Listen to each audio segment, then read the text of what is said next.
एक छोटे से गांव में रामू नाम का एक लड़का अपनी माँ शीतल के साथ एक छोटे से घर में रहता था। रामू बहुत ही आलसी था। वह दिन भर घर में इधर उधर पड़ा रहता था और शीतल बेचारी जंगल से लकड़ी काट कर गांव में बेचा करती थी। शीतल बूढ़ी होने के बाद भी दिन भर मेहनत करती थी, लेकिन उसकी बेटे रामू को अपनी माँ पर बिल्कुल भी तरस नहीं आता था। शीतल अपनी बेटे रामू के इस आलसीपन से बहुत ही टेंशन में थी। वह अपने बेटे रामू को हमेशा समझाती थी कि वह कोई काम कर ले, लेकिन उसके समझाने का कोई फायदा नहीं था।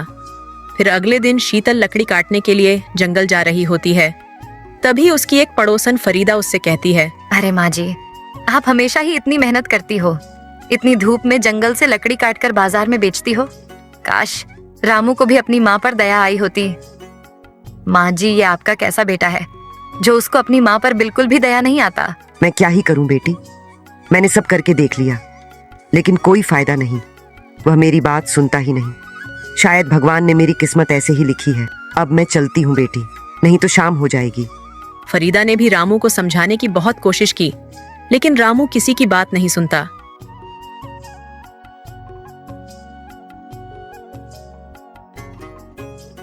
फिर अगले दिन रामू अपनी माँ को कहता है, माँ, मेरे साथ ऐसा क्यों करते हो?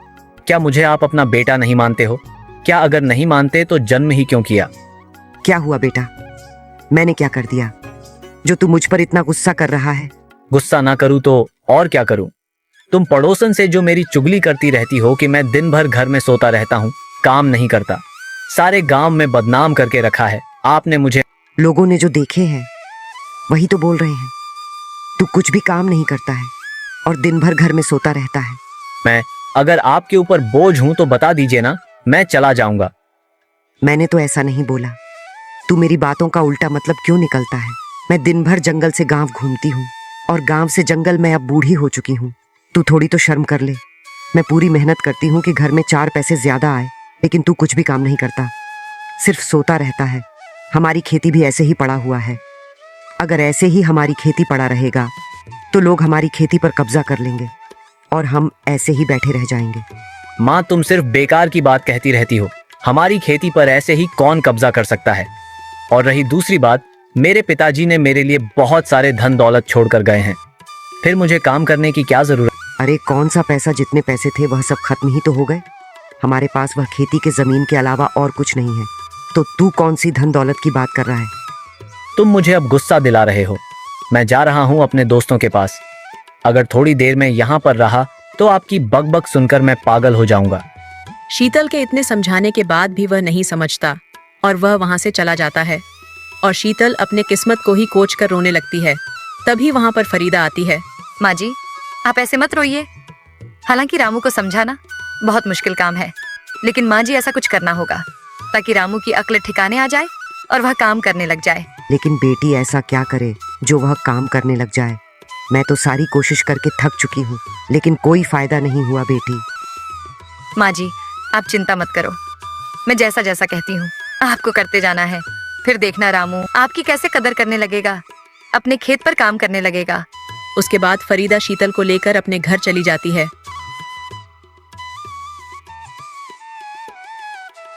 और फरीदा उन्हें काम में जाने के लिए मना कर देती है। जब शाम के टाइम रामू घर आता है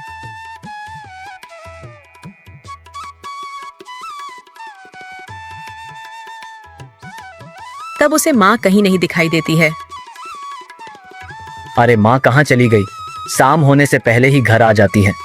कहीं वह परेशान होकर कहीं चली तो नहीं गई?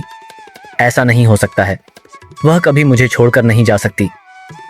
फिर वो अपनी माँ को पूरे गांव में ढूंढने लगता है।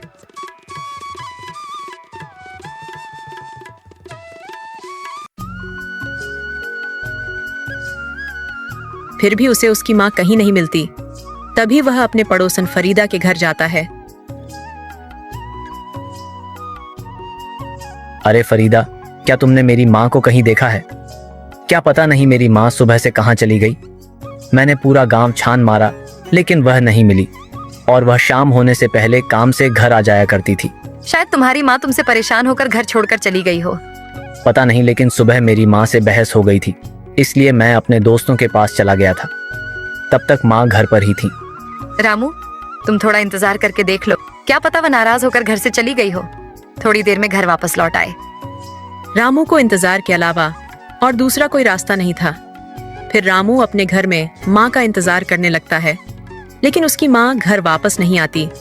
फिर अगले दिन वह फिर से अपनी माँ को ढूंढने के लिए जाता है।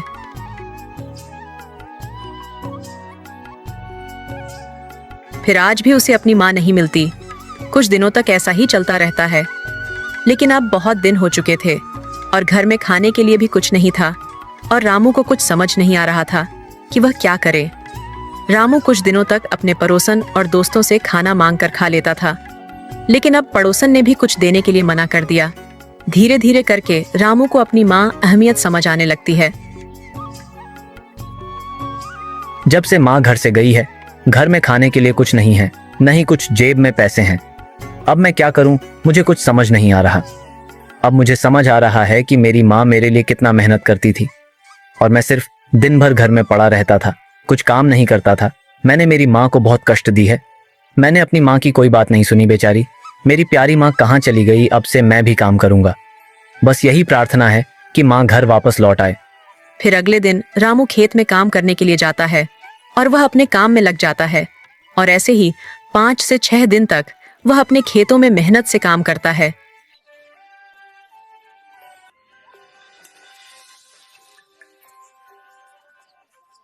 और रामू को ऐसे ही काम करते देख फरीदा खुश हो जाती है और अपने घर जाकर शीतल से कहती है, माँ जी, आपको पता है रामू ने अपने खेतों पर काम करना शुरू कर दिया है। क्या तुम सच बोल रही हो? मेरा बेटा खेती में काम कर रहा है? हाँ माँ जी, मैं सच बोल रही हूँ। मैंने अपने आंखों से रामू को काम करते हुए देखा है। मुझे तो यकीन ही नहीं हो रहा है कि मेरा बेटा काम कर रहा है। लेकिन बेटी, यह सब तेरी वजह से सही हो रहा है। मैंने तो आशा छोड़ ही दी थी। अब मैं अपने घर चली जाती हूँ। ठीक है माँ जी, आप जा सकती हो। उसके बाद शीतल अपने घर चली जाती है।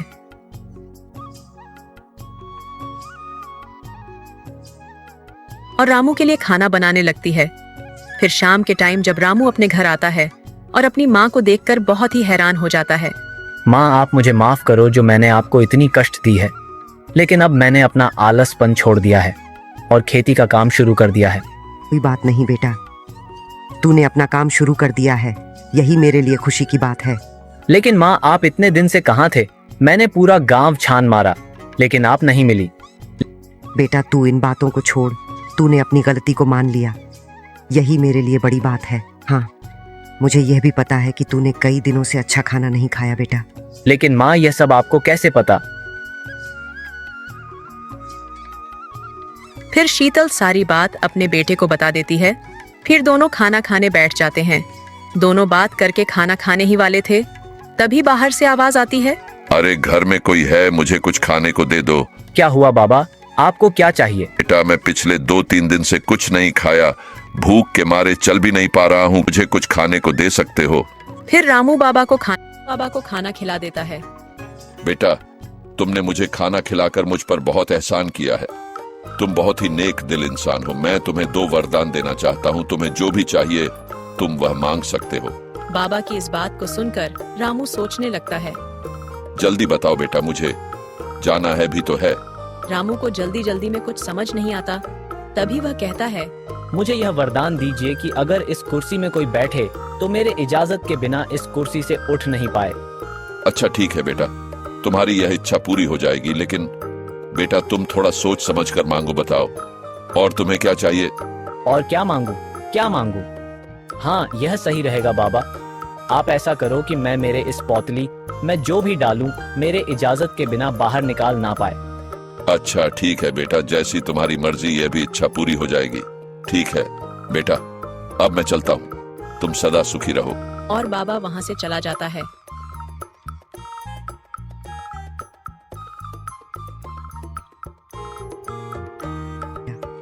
तूने ये क्या मांग लिया? इससे अच्छा तो कुछ और मांग लेते। इससे क्या ही होगा? तू सच में बहुत भोला है, लेकिन कोई बात नहीं। अगले दिन रामू खेतों में काम करने के लिए जाता है। रामू दिन भर मेहनत से काम करता है। फिर शाम के टाइम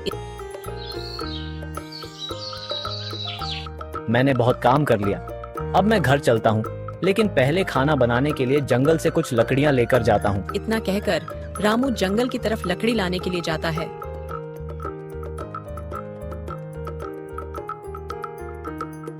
आधे रास्ते में उसे एक आदमी मिलता है। क्या हुआ बेटा?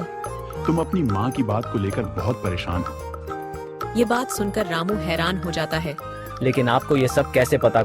रामू का ऐसा बोलते ही वह आदमी एक चुड़ैल में बदल जाती है। ये देखकर रामू डर जाता है।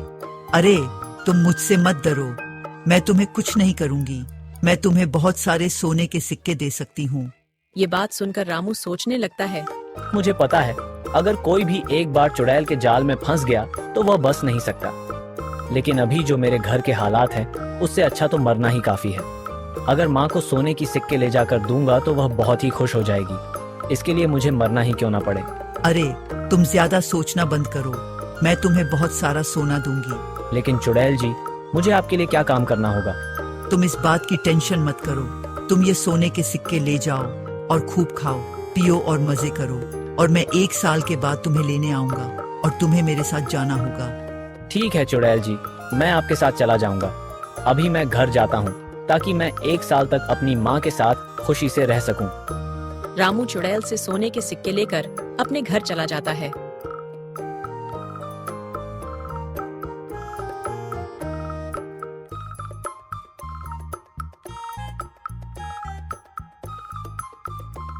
और ऐसे ही रामू का 1 साल बीत जाता है और चुड़ैल रामू को लेने के लिए आ जाती है।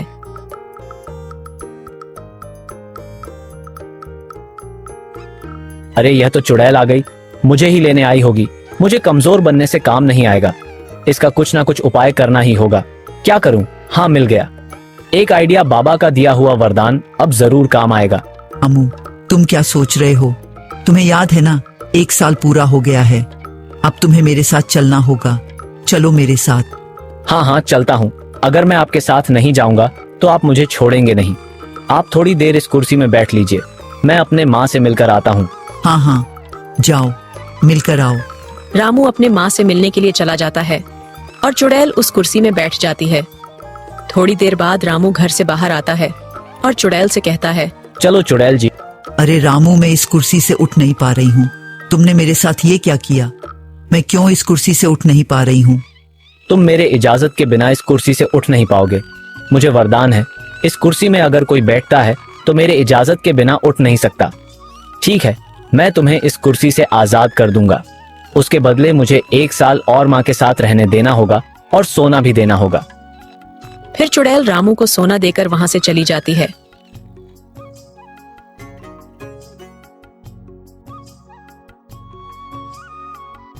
फिर 1 साल बाद चुड़ैल फिर से आती है। पिछली बार जब मैं आई थी तो रामू ने मुझे चालाकी से अपने जाल में फंसा लिया था।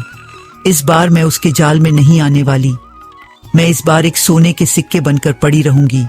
तब रामू खुद मुझे घर के अंदर ले जाएगा। फिर वह मेरे जाल से बच नहीं पाएगा। इतना बोलकर चुड़ैल एक सिक्के में बदलकर वहां पड़ी रहती है। थोड़ी देर बाद जब रामू वहां पर आता है तब सिक्के को पड़ा देखता है। अरे ये तो सोने का सिक्का है, इसे मैं अपने पोटली में डाल लेता हूँ।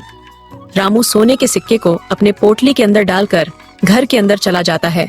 तब पोटली से आवाज आने लगती है, अरे रामू, अब तुम मुझसे बचकर कहाँ जाओगे?